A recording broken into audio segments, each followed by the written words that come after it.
I think for some people it's a bottomless pit, and for others it's easier to figure out that enough is where it's at. Mm-hmm. And you can get to enough pretty quick if you just want less, right? Yeah. 1, 2, 3. Good. I went to school at A&M, and it was at that period of time that I was also investigating for the first time the Judeo-Christian ethic.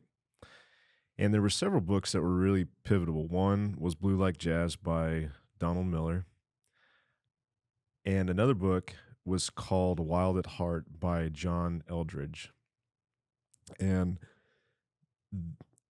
I can't even tell you anything of that book specifically past the introduction. And he said this one sentence that deeply ingrained in the heart of every man is this looming question. And the question is, do I have what it takes?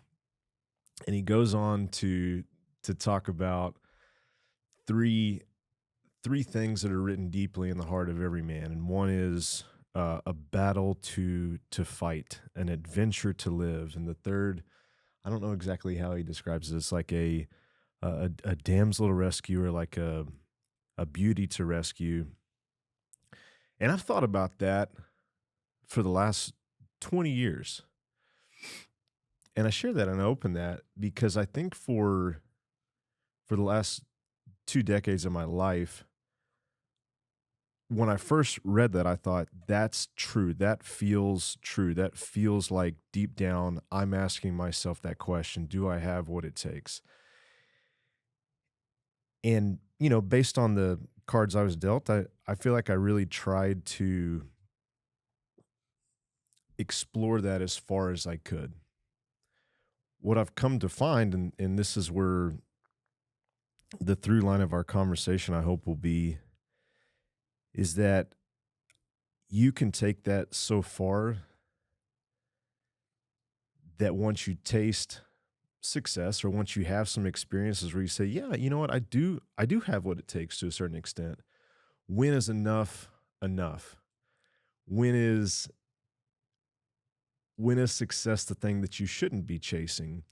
When do you have to transition between the singular focus of performance and doing one thing really well, to a much broader landscape of how do you make your life as good as possible? So the theme of this, I think, could be the other side of the mountain, or what's life like after achievement and success.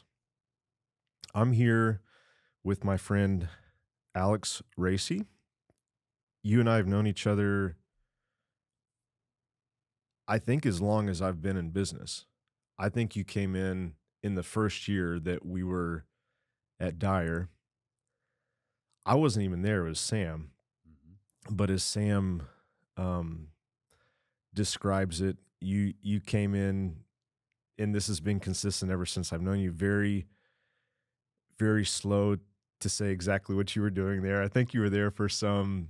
setting up training. Setting up training.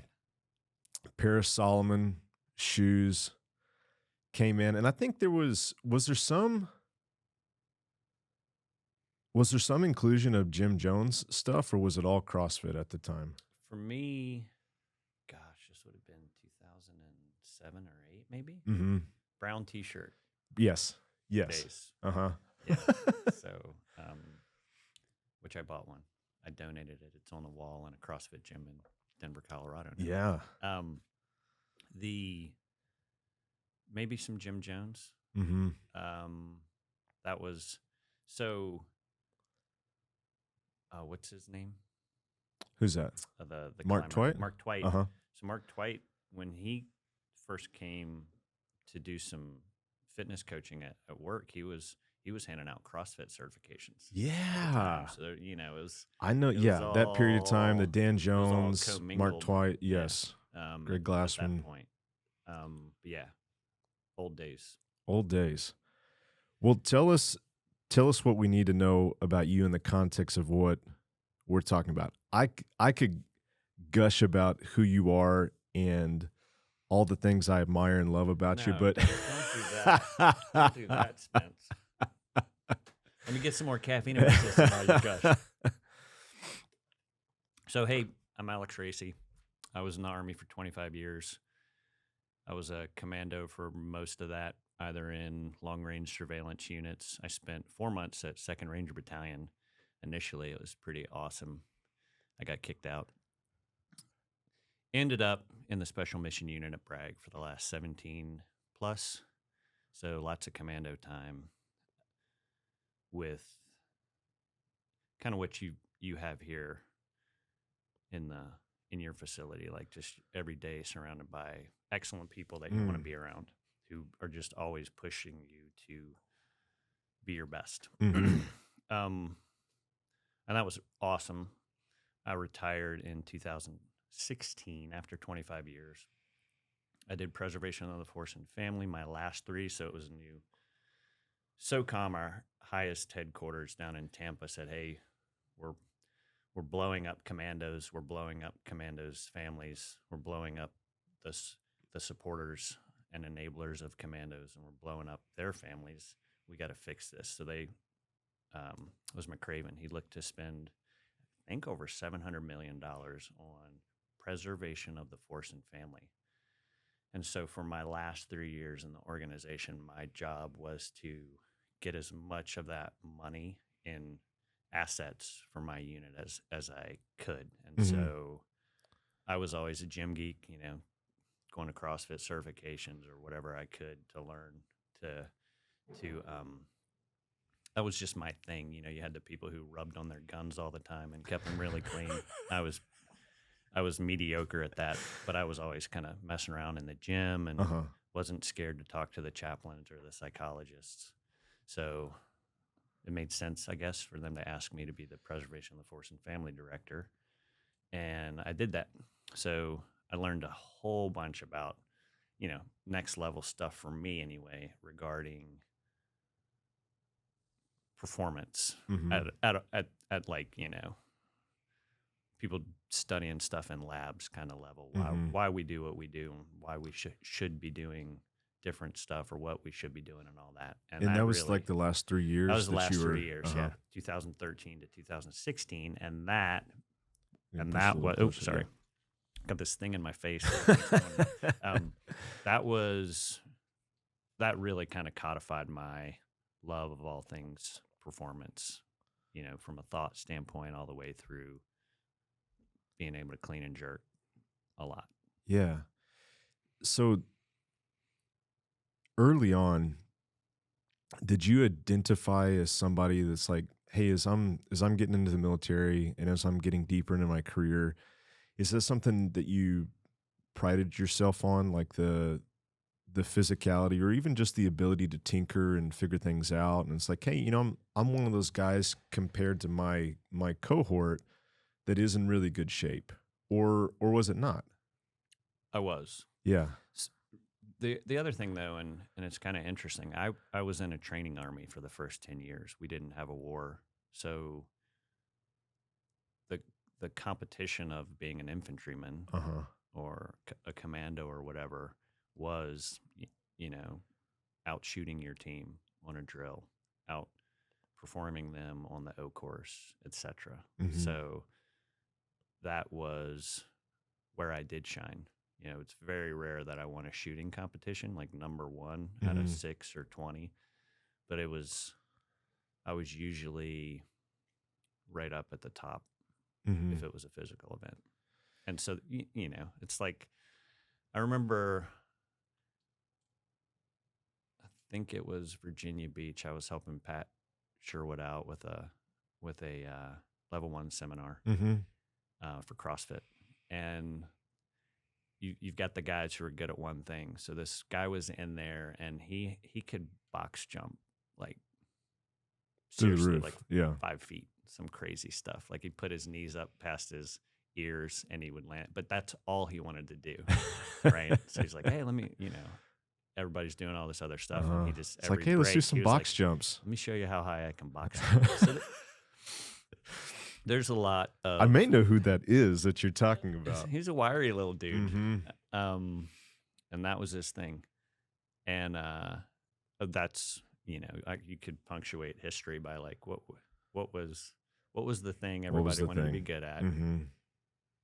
and through what was this, and then oh, we should be doing that, so that became the thing everybody wanted to be good at, Mm-hmm. and I resemble that throughout my career and history as well. Yeah. So early on, did you know? Is he close enough to the mic? Okay. Um, did you know that you wanted to make like a career out of this? Like when you first started, was there a long-term vision? It's like, yeah, I want to be high performing for a long time because typically when we're young, like we're only focused on like the here and now. And something I've always respected about you, at least since we've known each other, is like it seems like there's, and maybe that's only since we've known each other, but this appreciation for like, hey, I need to be able to sustain this. I'm not going to do something so hard that it's going to keep me from continuing to be active. Oh, I've always been that way. Super wise. Of course, no. Um, well, maybe because when I was young, my long-term vision was probably about 20 minutes. Mm-hmm. So yeah, I was looking out for the long term. Is this going to be okay for me in 20 minutes if I try this? So how did you make the switch? Uh, Like was there an experience where it's like, okay, I've got to change this I, if I want to keep going? ooh, that's a good one. And we talked about I'm a little over a decade ahead of you in life, and it's just it's just reps, time in the saddle. How many times did I? And I'm sure you've never done this because you are smarter than me. But how many times was I 3 reps from finishing a workout where I felt the feeling that I absolutely knew was a stop immediately, do not lift, do not clean that bar one more time, Mm-hmm. and Don't yeah, keep going. don't keep going. And I went, I'll be I'll fine. be fine. Uh-huh. And then I'm not training the way I want to train for 2 weeks. Mm-hmm. And then one time you listen and you're like, you get the signal, you look at the bar, 3 reps left. I'm gonna listen to that voice this time. And you're like, holy cow, I'm pretty much back to training 48 hours later. Immediately went and saw T, the lady that took care of me from a physical therapist standpoint at the unit. She did some WWF moves on me, gets everything back in alignment. The musculature around the spot relaxes, and you're back in the game. So Mm-hmm. just reps is what I would say. That's really interesting to me because what you said earlier is that you were really competitive. Like there's a part of you that is very much a high achiever, very much is aware compared to your contemporaries how you need to perform to arrive at the top of that. But then you just described that there was this point where it's like, hey, I'm okay ratcheting it back today so that I might be able to keep going. And having gone through the same transition, I feel like that has a lot to do, at least for me, with caring less about what the optics are of my performance and caring more about the ability to do something active the next day. What went into that transition for you? Was it, man, I made that mistake of going to the end of the workout and I kept hurting myself, or was it more a psychological transition? Was the fact that I found that when I get to a place of leadership, there's other things that I can pride myself on. As you became like a sergeant major or in a position of leadership, that it felt like, hey, I don't have to prove myself every day here. Oh man, unpacking that. Let's see. It was all of that. Yeah. I think, except for you, as you get into leadership roles, you realize that your actions speak louder than words, no matter what you're doing, right? But proving yourself to be a you can prove yourself to be a jackass as much as you can prove yourself to be, wow, he's doing something a little different, and he's a troop sergeant major, so maybe I should. Everybody's watching you, right? Um, Not as much as you think, but if you're in a leadership position over men or teams of men, and I never in the Army led women, so that's why I say men. They're paying attention, Mm-hmm. because even if they don't, even if it's subconscious, when I was a new guy on a team, I looked at my troop sergeant major, and this guy's legend, uh, and I was just in awe of him. I mean, Yeah. I had read Even before meeting about him. him before meeting him, just from some of the books that are out there, and so I meet this guy, super chill, to be around, and he's going to pharmacy school Huh. in the evenings. It's like, Huh. yeah, I'm retiring in a few years. Got to do something. I'm going to be a pharmacist. And I was just like, so like, whether I can't say that was an inflection point for me, but it subconsciously was just data, right? Like, wait a minute, this guy is going to Hmm. be a pharmacist, and he's like, he's one of the most well-known names Like from Ultra Commando. Ultra Commando dude. Yeah. Yeah. And I'll just say, this is my safety, and I'll leave it at that for anyone who wants to try to figure out who I'm talking about. But anyway, I was just, you think about things decades later, and you're like, that affected me somehow. So, Mm-hmm. so whereas you said, well, I'm a sergeant major now, I don't have to prove myself that way. Really, I think and of course we always like to pat ourselves on the back. I like to think of being the example for the younger guys Mm-hmm. to maybe not even get it in the moment, but later on maybe they're like, hey, wait a minute, he went a totally different direction Yeah. than I was at the time, and it worked out for him. So some of that. Yeah. Oh man, it's fascinating because I'm sure that talking about comparison, there's and you just did it, right? There's always somebody where it's like, well, I had a great career, but then there's this guy, or it's like, Warren Buffett's rich, but then there's Bezos, it's like there's always somebody that's doing better. But not having had any of those experiences that you did in the military, it's easy for me to think, well, this friend that I hold in high regard for the experiences that he's had, surely this would check the box of being a success. Surely this would be, as far as, back to that equation, do I have what it takes? The answer is yes, I do. But did you arrive at a point where you felt like this is enough? Like for you, I have had enough success in this realm, or I've had enough adventures, I've had enough battles to fight, where it's like this is good?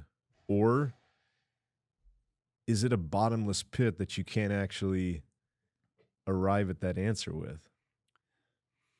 I think for some people it's a bottomless pit, and for others it's easier to figure out that enough is where it's at. Mm-hmm. And if you can get to enough pretty quick if you just want less, Yeah, right? But then where's the balance on that? that's heavy. That's good. I Where think is the balance on that? right. Yeah, and I think you bound you know, I I don't know what that thing is where you let the steel ball go over here and Yeah. it goes over Yeah. here. I think I keep finding myself I like to call it alt middle on a lot of thought processes. Mm-hmm. Um, but I find that middle ground, moment by moment, and I find it by bouncing off the rails all the time. So it's like bang, oh, a little too much, a little too much left input. Like, oh, that's nice. Whoops, bang, right? Mm-hmm. Mm-hmm. You're always bouncing left and To right. stay within the mean in the Right. middle and to not go to those extremes. I Yeah. think that's a really, really Yeah. great point, a good lesson. But I think also you kind of have to have I'm 52. Or probably quite a few years if somebody said, what's your worldview? I could point to a bunch of things. Oh, I'm a Christian. I'm this, I'm that, I'm a dad, I'm a husband. Um, and those are, it's easy to, yeah, oh yeah, I can throw this word at and shut you up. Uh, I'm a Christian. What's Yeah. that over there? Look, quick, over here. But what is enough? And I Hmm. I love what you can do with money, but I'm not a I look like this. I don't care about my bank account when I look like this. You know what I'm saying? No, I'm just kidding. I do care about my bank account with regard to taking care of what I need to take care of. Mm-hmm. But the the the where you come off the rails, I remember my my physical prowess was my thing because I couldn't if I and even then I never beat everybody. I mean, I Mm-hmm. was you hear people talk about the unit and everybody says I work my ass off to be mediocre. Golly. And they're not lying. Yeah. Like I did the O course. I called that my sanctuary. I could go to the O course and sometimes I just do laps on it, 2, 3 laps on the O course. And people are like, I don't even want to do it once. And you did it 3 times. You're Uh-huh. insane. I like the transitions and the mental space I could get into going from um, a 45-degree angle rope to a horizontal rope to a vertical rope, kind of all of that. It just was a special place for me. There were guys who could come down there not having done the O course in a year, and they could shake it off and go on the clock and beat me like significantly. No matter looking at us, you'd be like, when was the last time you did it? When was the last time you did it? Okay, Alex has been down here 78 times since the last time you did it. And I'm looking at you both. You look the same, generally speaking. There's no way you're going to beat him. Guy would torch me by like 30 seconds. Yeah. So, I mean, that was day to day. You'd shoot a drill 100 times and some guy'd come down and beat you offhand and you're shooting strong hand. You're just like, so get like being in that environment for over Mm-hmm. 17 years is a if you really want to be well balanced and you can come out of that environment um, without having put all of your life stock in that identity, that it's a great place to come into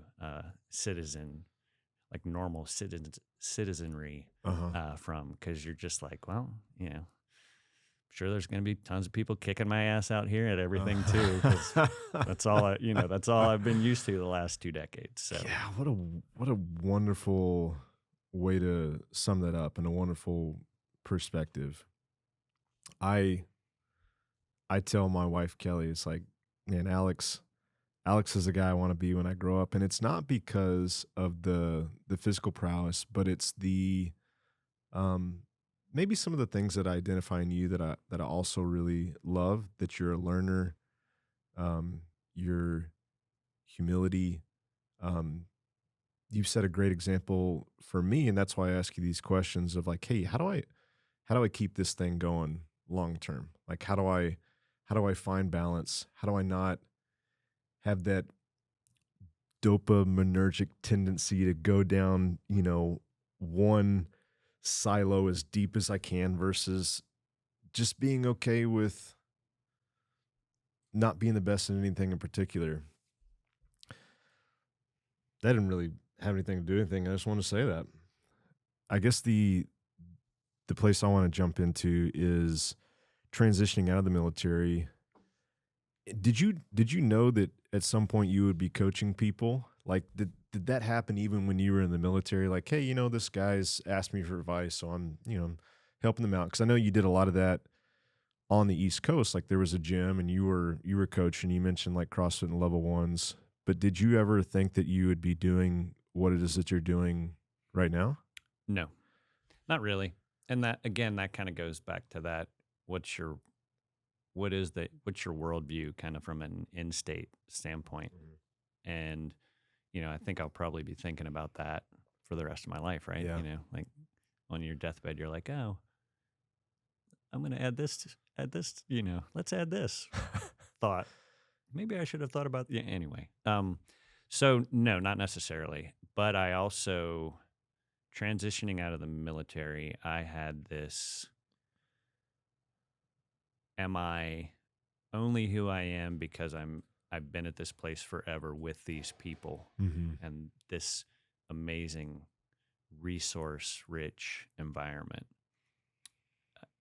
And I got this opportunity to leave North Carolina and go to Denver. I didn't know anyone. And then just a few days before I went to Denver, I found out I did know one person that was there. So I got on LinkedIn and I pinged her and immediately linked up with a lady I worked with who was an Intel wizard and her husband. Her name was Lindsay. Her husband's name was Scott. I'd never met him in our work environment Mm-hmm. outside of work, but he was the first dude I met in Denver. We were mountain biking 48 hours into my time in the Mile High City, and we're still good buddies to this day. The super short-sighted, I'm going to go rebuild this executive protection program. I'll be the director of it, but I'll also get to be the tactical application guy Mm-hmm. while I build it. And the lady who basically asked me to come interview for this job had just fired that whole team. So, no pressure. Mm-hmm. And I was like, well, that also was not on my radar Mm-hmm. of as far as this is what I'm going to do when I retire kind of job. But it fell into my lap. And I love the idea of getting in the mountains. And the company flew Carly, my wife, out and my daughter, Ava, to have a look around before I signed the letter of acceptance Mm-hmm. or the offer letter, whatever it's called. And Carly called me that first day on the ground, and she's like, "I can't believe I'm saying this, but yeah, our whole life has been in North Carolina. Let's pick it up and move it to the mountains." And so we did. Building that program was really fun and challenging, and so I was immersed. Right, I had this Mm-hmm. thing, and I'm doing it, and I'm doing it at kind of the strategic and the tactical level, and then it was done, and I had built a team, and my boss was like, you get paid to stand at that desk and you know do TSP reports or whatever the case may be. And that is kind of where I had been observing civilians, high functioning, high output business people who really lack the ability to take care of themselves. So I had a notebook full of things that I might do to create a coaching program. And I was telling a good friend of mine, Sean, about it, and he was like, "Well, why haven't you started?" And I hemmed and hawed and made excuses, and he basically called me out and Uh-huh. said, "Start a business, make me a proposal, and if I like it, I'll be your first client." And that was 5 years ago, 2018. So when I got back to Colorado, I, I created First Principles Performance LLC Yeah. for $49 or whatever it costs to create a company these days, and made him a proposal that he agreed to, and we're still working together Oh, that's now. awesome. And yeah, so 5 years part time. My company was like, yeah, you can have a side business doing that. You just can't have a paying client from inside the company. Mm-hmm. So they were good with it, did it part-time.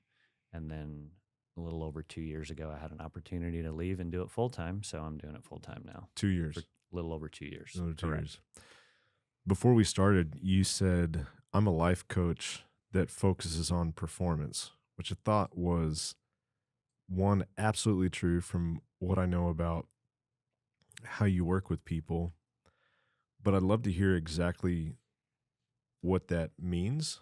And even I'd be interested just to hear like the overall system. Because last time we talked, you had mentioned that, but we didn't really get into some of the details. Yeah. Well, now since we started, I think I'm going to call myself a "Do I have what it takes" coach, because that sounds pretty cool too.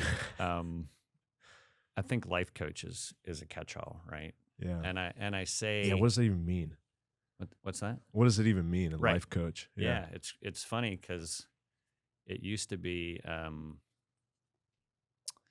think a long time ago, you either got it right or you were dead, right? And now being not dead is A lot of gray area now. Yeah, being not dead is really easy here in the United States, in my opinion.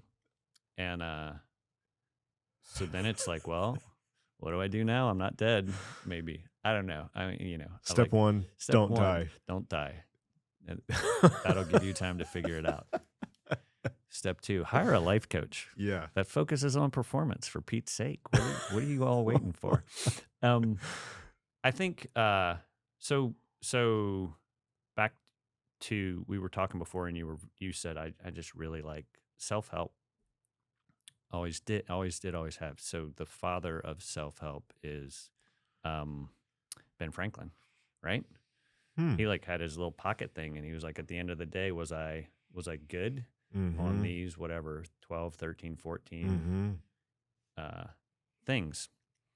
And so I took his initial cartoon of, join or die, and I've reversed the snake, and I turned it into a 3-part snake, and I put each sleep move, ESM over the parts, join or die. Because if you eat right and sleep right and move right, and you think about how all 3 of those things affect the other 2 from like a Venn diagram standpoint, you're just going to start compounding solid performance, and things are going to go really well for you. And so that was the first logo, and my first kind of little eat, sleep, move thing.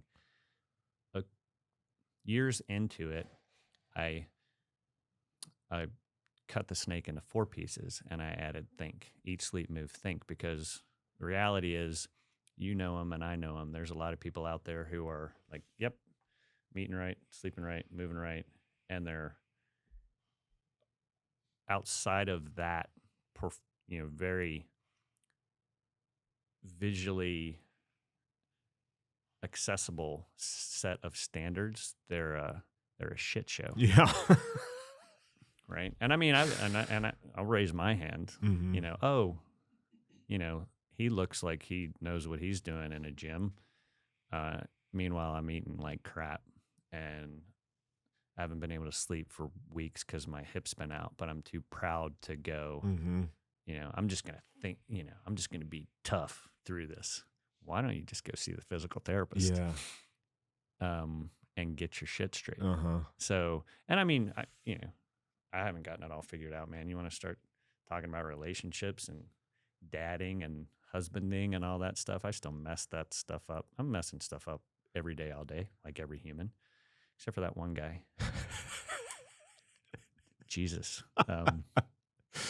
He was 33, they say, 33 years old, perfect. And I'm like 33 seconds if I'm sleeping, maybe I get it ready. He was asleep for 33 seconds. He didn't mess up. Anyway, so I added think, and I saw the writing on the wall that I was going to be leaving Western Union. So I spent a bunch of money to go to a life coaching school called the Life Coaching School. Yeah. It's got to be at the top of the Google search. There. And got to put the in front of it. And I signed up for that particular course, which I didn't even get a certification. That's a real shame. I You got don't, you don't I have it have a framed on the I wall have or a anything? excuse me. I do have a certificate, but like even CrossFit finally did. Hey, we're going to pay a bureaucracy to come in and show that we actually have a functional set of standards and tests to then certify you, so you can put some initials and numbers after your name. Like you're probably like uh, whatever CF 57 or whatever Yeah. you are. Mm-hmm. Um, and I'm like a CF2 still, and I'm like a precision, PN1 or whatever. But Mm-hmm. they're like, yeah, here's your diploma. No When, one recognizes the yeah. hours you spent or the money you spent on How this many at all. acronyms is enough at Right? the end of the Yeah. name? Yeah. I like the husband and dad stuff better. I just wish I was better at it. But they have this model, right? So it's like, and you talked about this, like, hey, how do you take the bullshit how do you take the story out of the actual facts of a thing, Mm-hmm. right? So Mm-hmm. the life coach school wants you to strip everything, all the story out away from the facts, and then once we have the facts, we can then figure out what we want to think about them, and then our thoughts lead to feelings, and feelings lead to actions, and actions lead to results. And so I like their model. They say circumstance, thought, feeling, action, result. And the ability to be having That's a good. conversation with a client, and that client be able to say, I feel this, and having that model to then even just go from the middle of feeling Mm-hmm. to take them up to the circumstance that caused it, or down to the results, and being able to kind of go through that elevator space. It was really cool to me. And Brooke Castillo, the founder, she's got, I don't know, 600 podcasts. So I didn't just I didn't do a Google search and say, oh, there's where I'm going to spend all my money. I mean, I'd Yeah. spent hours and hours and hours with this lady, hundreds of hours. Mm-hmm.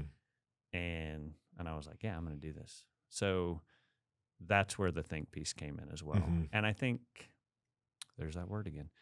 I, that's been very useful for a tool set to come along someone who didn't grow up like you or me. And, maybe they're 45 and they've literally never lifted a weight. Mm-hmm. And now they're like, hey, I need my fitness, my my wealth is fine. My health is a concern. Yeah. Because the deal. It's everybody, whether we all care, unless you're a psychopath. Everybody cares what everybody else thinks, right? Yeah. So it's like, well, I don't even want to dip my toe into this performance stuff because I'm gonna suck at it. And I'm a big fan of sucking at stuff and figuring it out from there, Mm-hmm. and So helping people do that. yeah, and I don't know all your clientele, but it sounds like there's some similarities across those that you get to work with, and some of that is they have tasted success in some way. They're not 18-year-old, punks that are, still have their life ahead of them. Like most have kids, most are in a C-suite position of some sort. They've done well, and they're acknowledging, at least I assume, that hey, just being this has now created some deficiencies, right? Being this thing that has allowed me to take care of my family, it's not enough, and I'm bringing you in because it's almost like I've identified that hey, the head of this tool isn't working very well, and I want you to sharpen this tool for me. But what you're coming in and saying is, hey, there's this whole ecosystem that you need to think about. And yes, this is important. And yes, we do need to shore this up. But I would imagine that some of your job, and agree or disagree, is to to reframe like how these things work together. Like what is the purpose of performance? How do you blend this in to the life that you have where, like you said, it makes them less inflamed? It's not about the aesthetics, but it's about them being able to go and do things and like live a more purposeful life. Is that true? 100%. Yeah. I mean, uh, sometimes it maybe is a little more metaphorical than reality, but Yeah. yeah, I want, I'd much rather have a picture with a client that just crossed the Grand Canyon with me and had, never in a million years imagined they would do a 1 day rim to rim Hmm. crossing of the Grand Canyon versus like that perfect CrossFit Games picture with me standing next to, an athlete that just, placed in the top 3 or Hmm. something like that.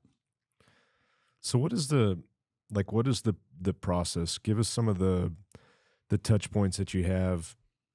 I come to you, I'm someone that has done very well from a business standpoint, professional standpoint. I'm 30 pounds overweight. I haven't had a lifetime of activity. Um, where do you start? Like, how do you come alongside somebody, and like, what is the process that you would go through?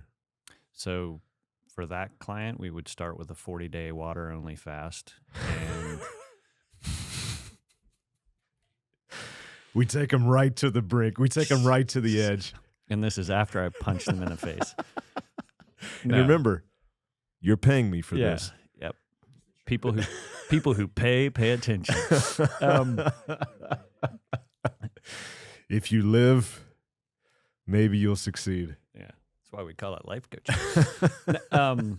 We're going to do some baseline stuff. I'm going to give you a journal that you use a pencil or pen for, and you're going to my goal is to get you to record how you've been living. Mm-hmm. You put a piece of paper and a pencil in someone's hand, and they immediately start living differently. But we figure it out. We use a journal, or I use a journal.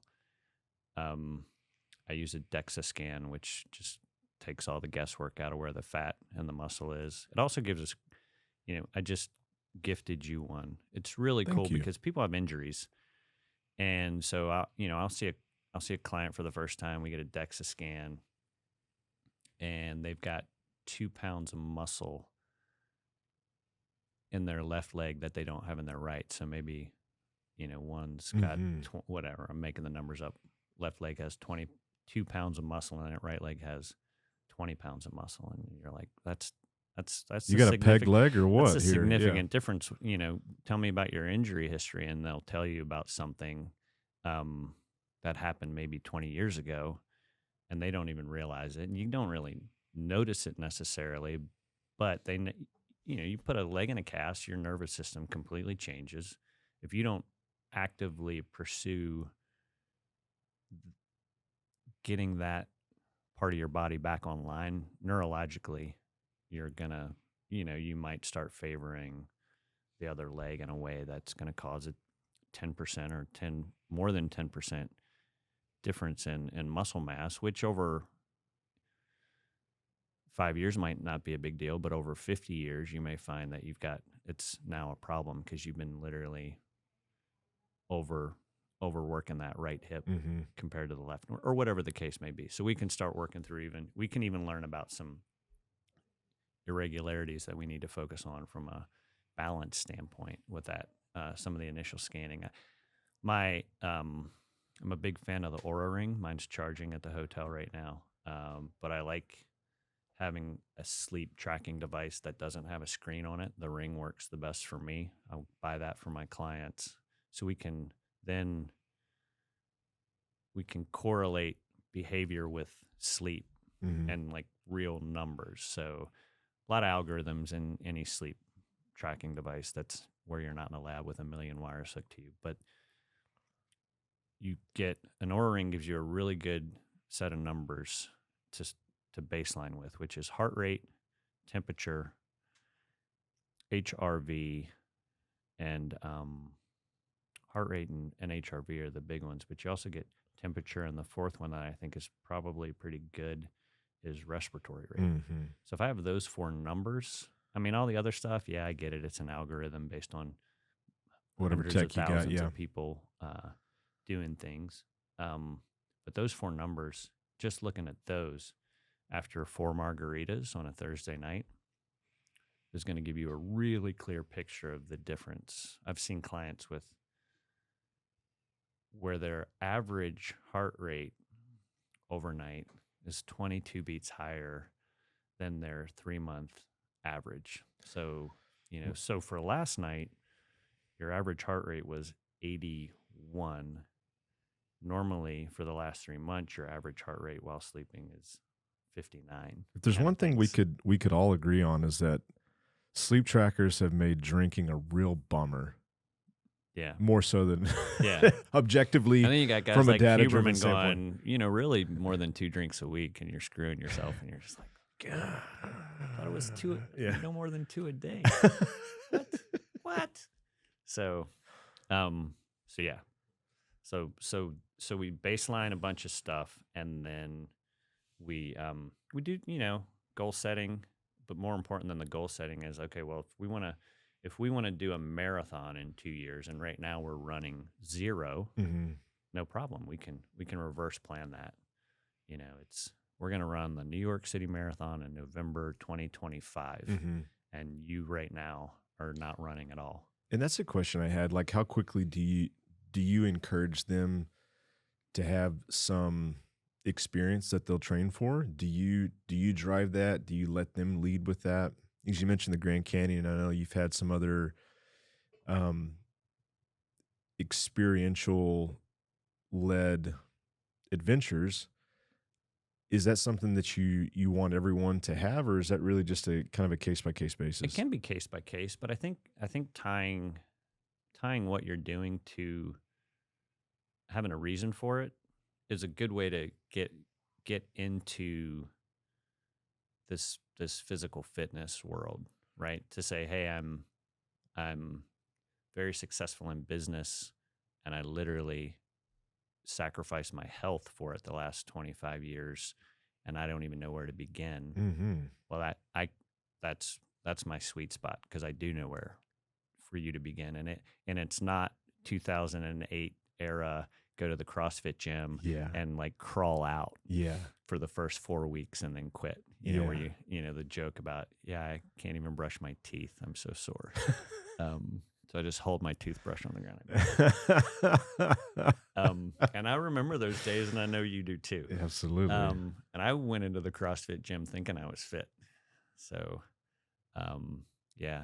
mess with that GHD for the first time, and you only mess with it once like that. Lord have mercy. Anyway, so I like, everybody's like, well, what can we do in 6 months? And I'm like, well, how about nothing?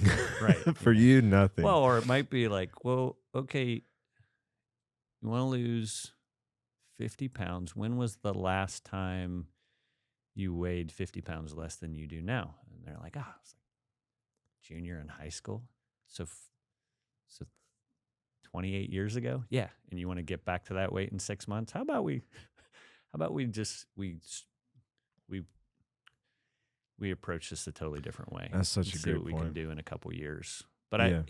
the other thing I really like from the business world is lead indicators versus like, man, I want to lose 50 pounds, and I step on the scale every day, and I'm a loser because I haven't lost 50 pounds. Well, how about instead of like that, that's going to come along way down the road if you have this huge number like 50 pounds after it. But how about we look at behaviors that we can track daily around how we're eating, sleeping, moving, and even thinking. Once you kind of get into it, you can build a set of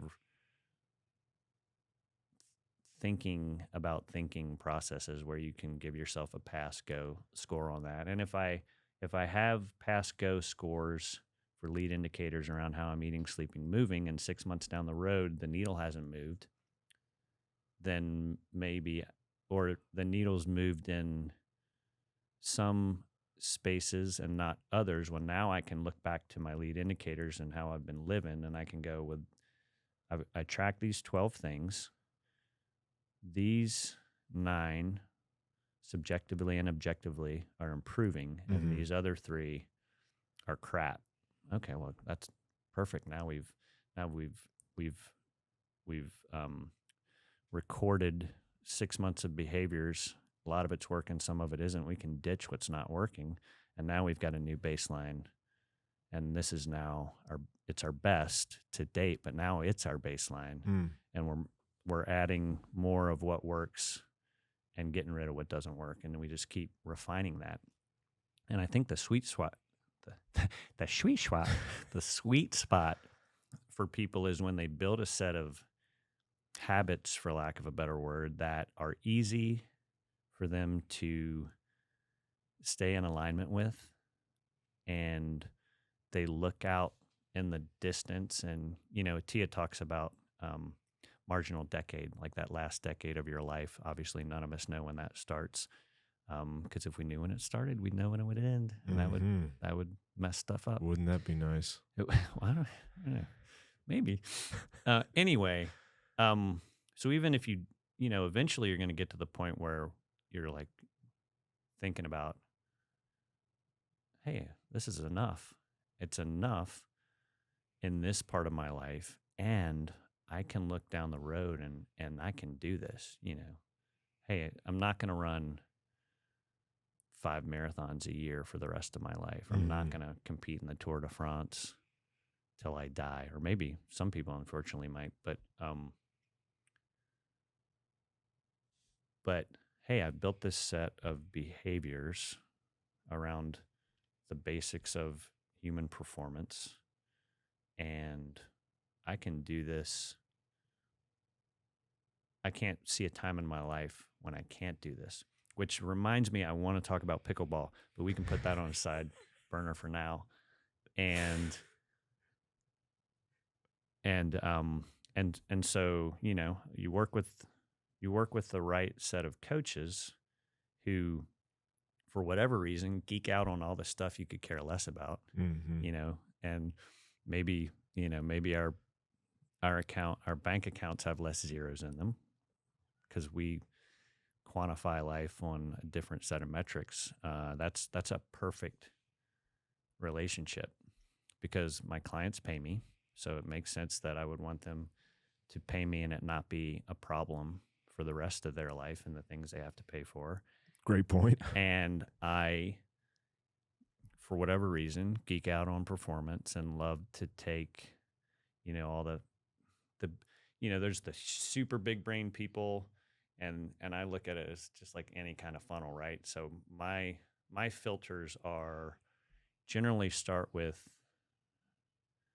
Peter Tia. Well, I'll start in order, because Rhonda Patrick found my fitness.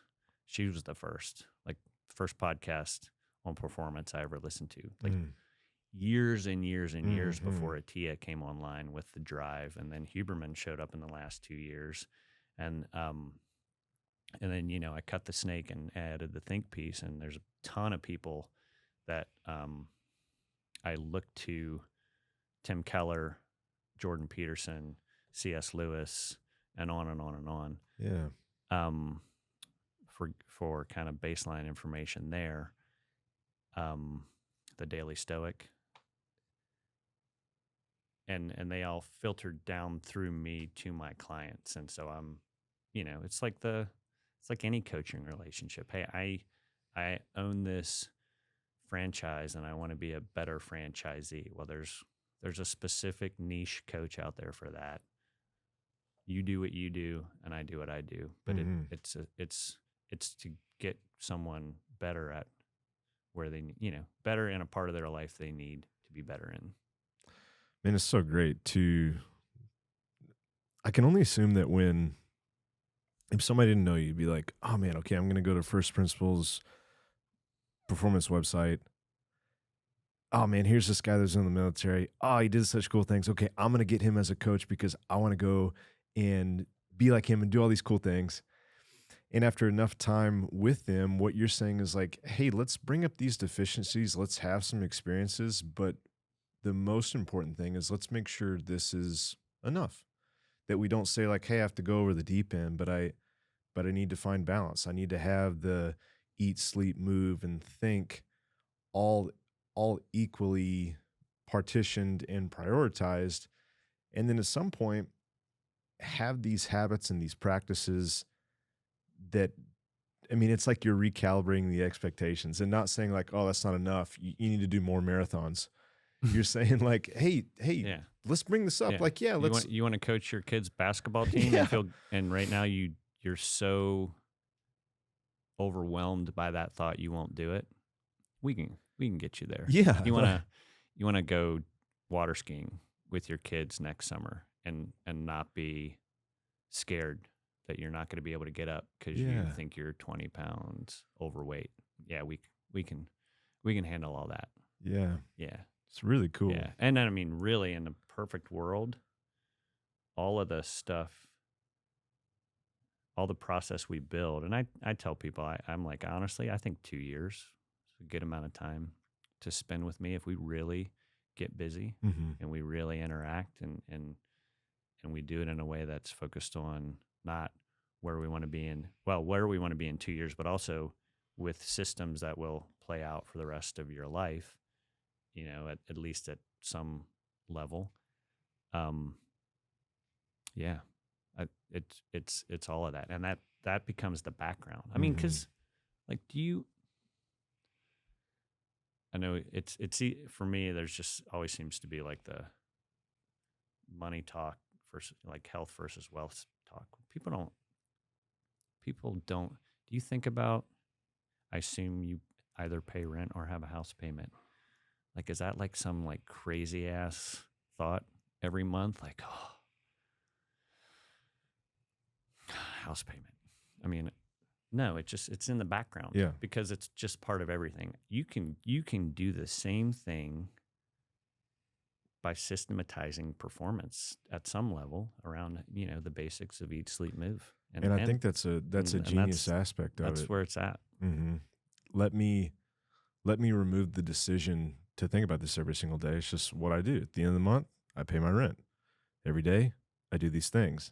And it's established enough that I don't have to fatigue myself with knowing what to do or when I'm doing it or how I'm doing it or how it fits with the rest of my life. And I think that's a huge secret to doing this long term. I can only assume. I mean, I haven't been doing it forever, but Yeah. but so far, especially in that transition we talked about at the beginning of being a parent, of having a really busy schedule, of having a high allostatic load, of having these other responsibilities. At some point, this can't become another novel decision that you have to make every day because of the added stress that goes with that, right? Right. Yeah. Yeah. And I mean, it's funny. I love every episode you've had so far. Hopefully, I Thanks, won't man. screw that up by listening to mine.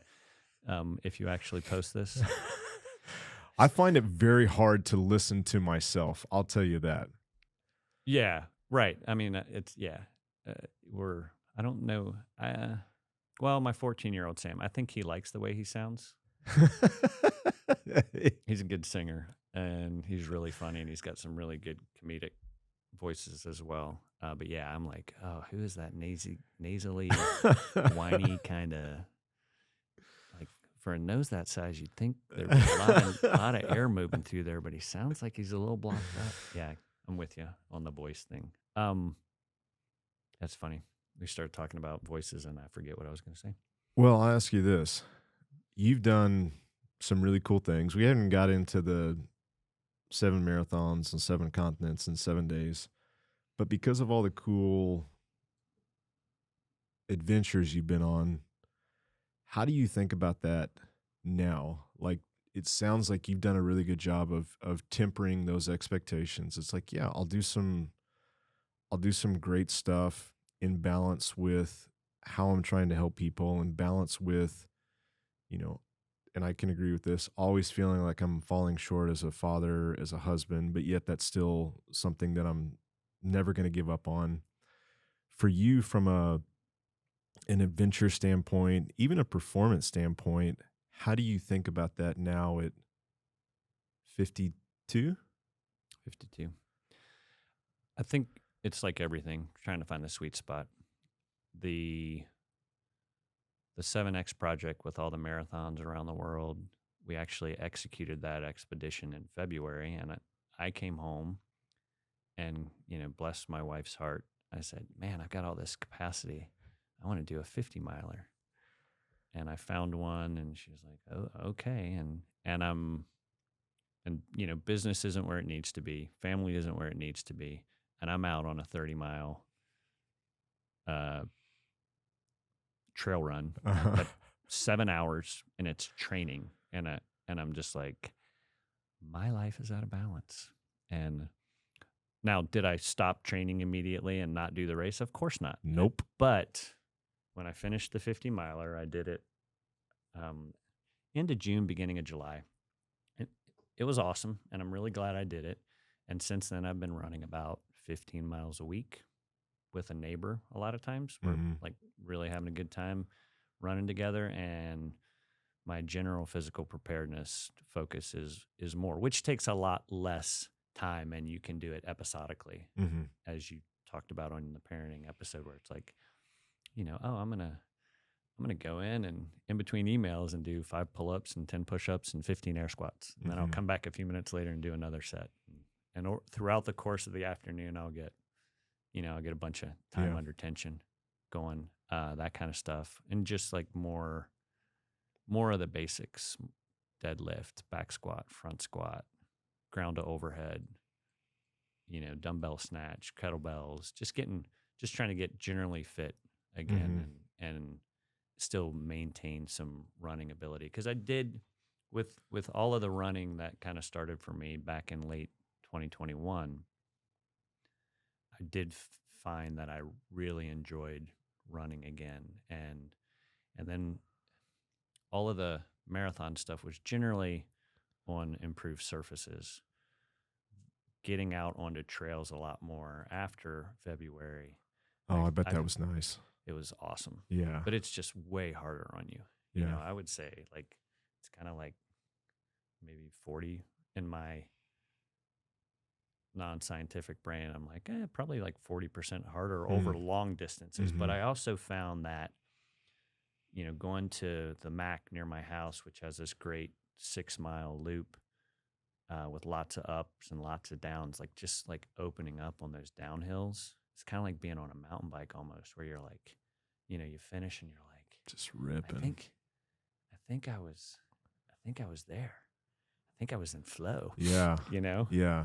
And that's pretty cool. That's awesome. Yeah.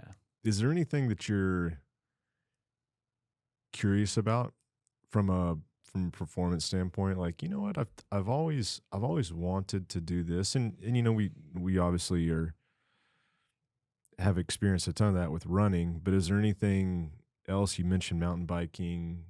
Is there other things like, man, of the breadth and depth of things that you've got to have fun with? Is there something that's like, you know what, here's something I wouldn't mind being terrible at? I read a book. So you're not there yet, but I have drivers.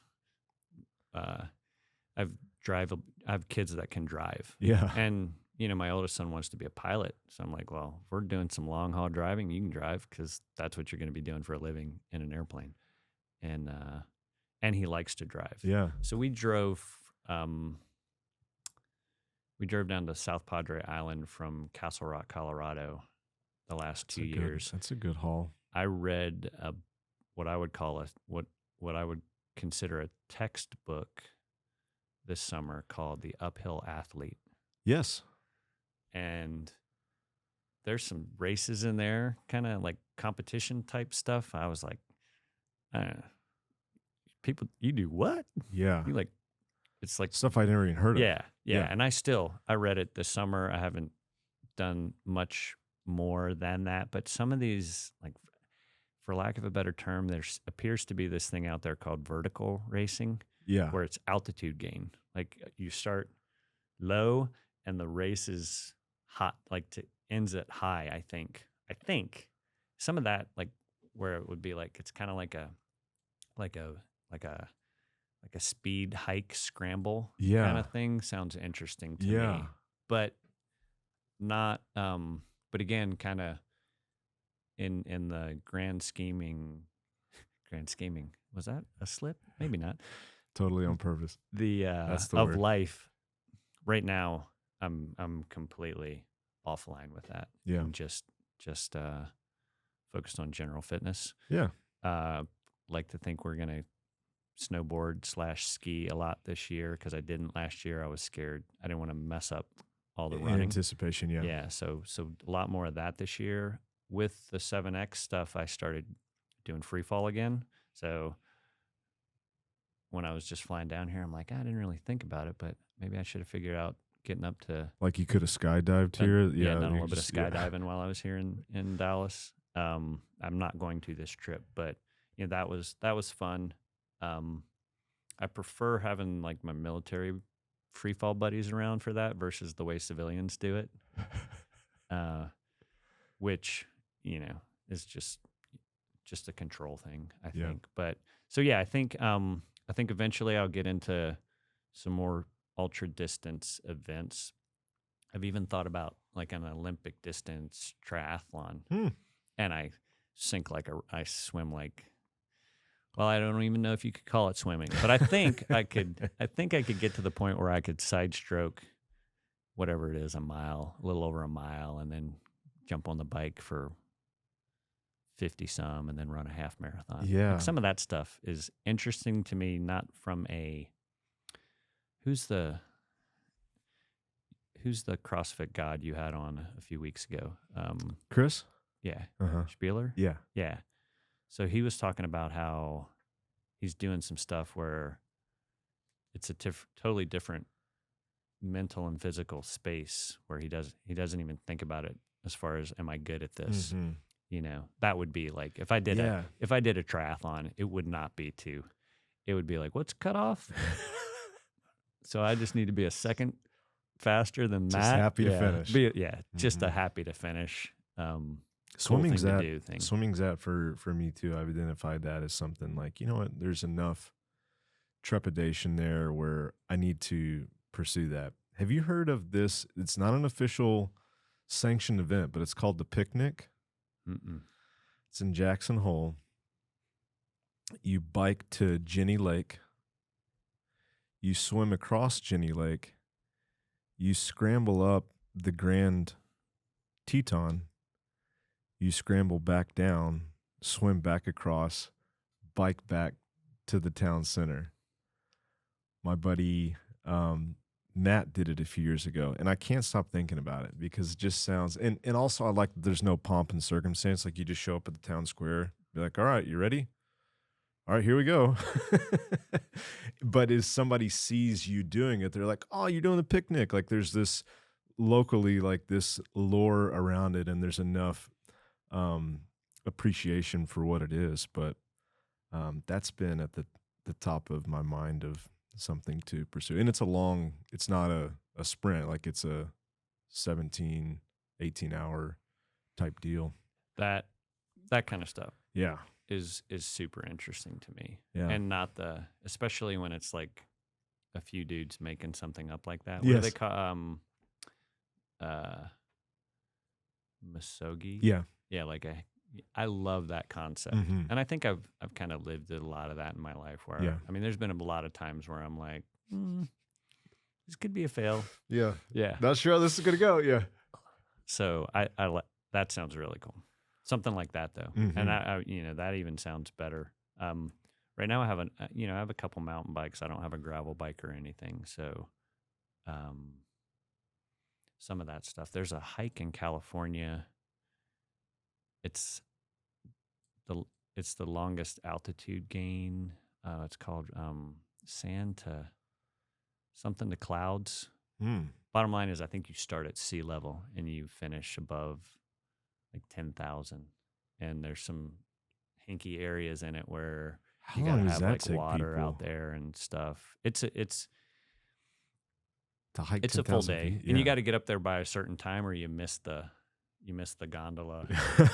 A gondola closes and you're sleeping on the floor and on the top of the mountain waiting for the gondola to open up the next day. So I'll have to look that up. so there's some stuff like that. I'll send you the link on that. But I like the idea what you're talking about, where it's multifaceted, kind of like a triathlon of Yeah. sorts. Yeah, but just different enough Yeah, where just different enough. And feel special.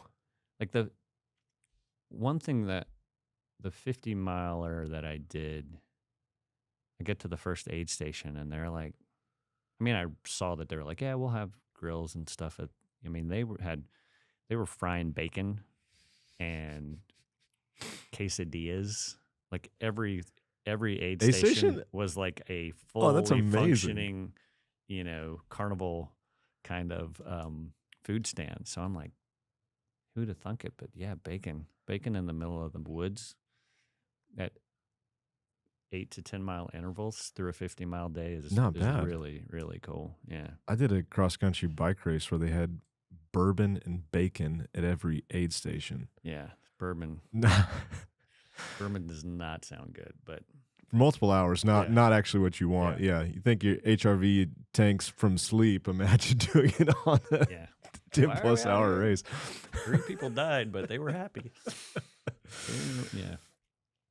That's awesome. This has been awesome. Tell us the website, and I have a reason for that. The website you have is what? www.fpp.llc.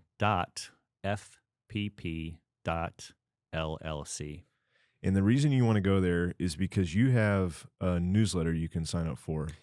It's on it's a blog page. It's